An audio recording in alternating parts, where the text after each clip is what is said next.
The Ankh cross is one of the most familiar symbols from ancient Egypt. It is prolific in ancient Egyptian sources, going back to pre-dynastic times, and penetrated into surrounding cultures. In our times, it has been thoroughly appropriated into New Age symbolism, retaining its basic meaning of life. This is unchanged from earliest times to today. The Ankh is essentially a symbol of life and vitality. There have been virtually no shifts in its basic meaning over time and across cultures. It's one of the most stable of symbols. The origins of the symbol, or rather the hieroglyph, are uncertain. We are not sure what physical object the hieroglyph depicts or stylizes, although considered in its most basic elements, it shows a knot, a bond. It should therefore be considered in the context of the symbolism of knots, the symbolism of fastening. This is a cosmogonic activity, and in Egypt, as in Greece and elsewhere, the demiurgic gods are binding gods. The creator god binds the cosmos together. It is an ambivalent symbolism because it may be construed as a fettering or as an artful extension of a single thread, unity through multiple expressions. In Gnostic perspectives, we are bound to the burden of mortal existence as Prometheus was bound to the rock by Vulcan, or as the Egyptians called him, Ptah. But at the same time, a knot may signify an order and the continuity of the one through the many. In the case of the Ankh, the positive symbolism is on display. It represents a ligature, a hook, a bow. Rather than being fettered, the idea here is of being securely attached. Life, vitality, health is a secure attachment like a reliable hook. Most importantly though, while the ligature attaches us, loops us onto life and corporeality, the symbol implies an enduring attachment to the principle. The Ankh depicts the thread of life, and the thread of life connects us to the principle which is itself transcendent or spiritual. Each life is, as it were, a thread extending from the gods and defined as a life by the ligature, by the knot. Note that the ligature forms an interior space. The symbol signifies the idea of a microcosm. The idea is that our life is a divine thread that, in our incarnation, is formed into a ligature, a loop, that gives us an attachment to physical reality, but which still remains connected by the single thread back to the spiritual source. The undoing of a knot has the same ambivalence. It can mean the liberation from bondage, or it can mean the unravelling of a secure connection, and therefore death, like when a ship's mooring unties and it is smashed by the storm. All of this is clear. This is the basic symbolism of the Ankh, or the Ankh cross. It represents the vital knot, the nœud vital.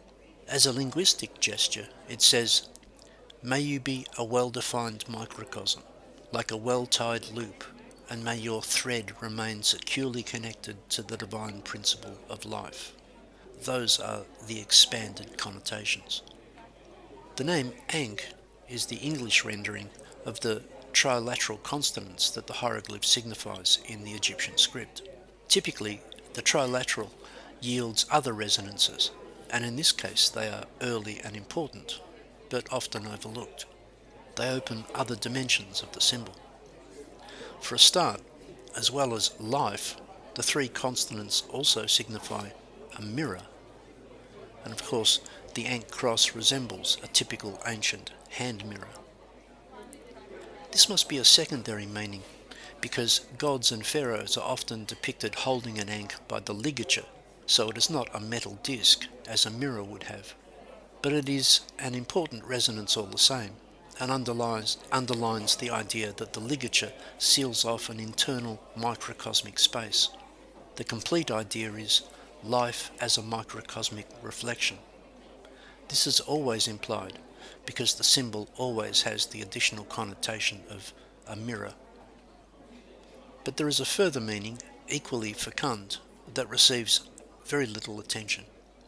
The three consonants also have the meaning a bouquet of flowers. Again, like a mirror, We can, with a little imagination, easily see how the hieroglyph might be a stylization of this idea, and we might suppose that there is an obvious chain of associations. A bunch of flowers represents vitality and life. Thus do we bring flowers to the sick and ailing in hospital. It means get well, thrive. In modern English, there is the word flourish. We might think that this is a secondary meaning too, but on the evidence of Egyptian art, it was an operative symbolism and not a sentimental association.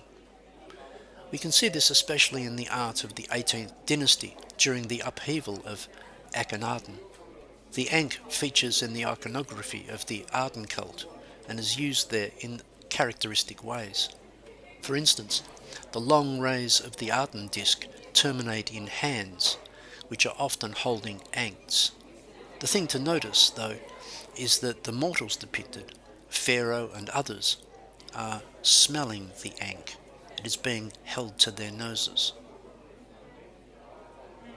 The essential iconography is clear enough. The Aten is the source of all life and all good things. His rays, terminating in hands, depict his good works. Hands indicate works. And the basic meaning of the Ankh here is clear enough too. Life itself is a gift of the Aten. But notice how the gift of life is delivered. It is inhaled. Herein, of course, is a further basic idea, and we have no difficulty with the association. Life equals breath, the living breath, the association of breathing and living. It is surely both ancient and ubiquitous. But there is something more here that we are missing. When we see a divine hand holding an ankh up to the nose of someone, we are surely being reminded of the trilateral resonance whereby the root means a bouquet of flowers. We never see people using the ankh as a mirror, but we do see people smelling it like a bouquet of flowers. And so what is missing and what cannot be captured in paintings or sculpture is the aroma of the flowers. Flowers are fragrant, that's why you smell them. So there is a subsidiary meaning here.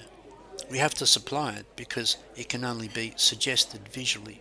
The ankh signifies not only the breath of life, but also the principle of fragrance. We can imagine that this was not unimportant to the ancient Egyptians.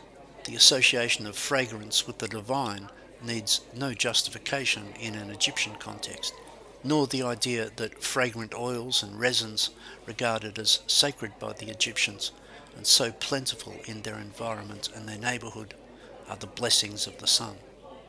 We associate the breath of life with fresh mountain air, but for the Egyptians the natural association was sweet fragrant air. That is what is being depicted by the Ankh in Egyptian art. There is, as it were, a pun on bouquet of flowers that we normally miss. We also overlook the associated idea, namely that fragrance leads us back to the divine. In knot symbolism, the Ankh, as I said, implies the idea of the sacred thread, what in the Hindu tradition is called sutrama, the silver thread or the golden thread, the divine thread. In art and iconography, it is an extension of divine light. The Aten, and we must insist on this, was a light god with an accompanying theology of light. We misunderstand it if we equate it simply with the sun disk or impoverish it with childish ideas of so-called sun worship. Divine rays of light extend from the Aten into the world. Each Ankh cross is like a knot, a ligature, a loop, a hook at the end of the ray. It gives life, but also defines the path back to the divine. There is a subsidiary symbolism. The Ankh is a bouquet of flowers, and the divine is known as fragrance. The gods are pleased with perfumes and incenses, but fragrance also reminds us of the divine. In the fragrant is the lingering coherence of the sacred. That is, the thread of life woven through existence is like the subtle scent of divine things we can detect in the mortal world. Such a symbolism was highly developed in Egypt. but it extended into other spiritual environments. We find it in Judaism and in Islam, for example, where the divine presence is compared to a lingering fragrance. The divine breath is sweet. In such a spiritual environment, memory is an important faculty. We smell fragrances to activate our memory. In depictions where the Aten or the gods are holding the Ankh to the nose of someone, there is also the implied caption, "Smell this and never forget." Smelling and remembering go together. Olfaction and memory go together. There is the fragrance of the Aten, the aroma of the gods. Probably no spiritual environment developed this as much as the ancient Egyptian. The great temples are now devoid of their original colours, but that highly perfumed sanctity has also been swept away. The Aten cult that emerged with Akhenaten should be understood against this background. It is often presented as revolutionary, but in fact it was a revival of Old Kingdom themes. The pharaoh's divinity, in part, was as one who remembers. He was far more than just a king. When a pharaoh chose the site of a new temple, he remembered it. The Aten cult was a remembering, not something novel, but an exposure of something lost and forgotten. It's very difficult for us to understand this. In some schools of Buddhism, it is acceptable for sacred texts, otherwise unknown, to be discovered, hidden deep in the memory of lamas. A pharaoh has similar powers. The remarkable erasure of Akhenaten's name in Egyptian history, the reconcealment, only underlines the key role of memory in the Egyptian order. In any case, the Aten cult is important because in this period certain symbolisms come out into the open.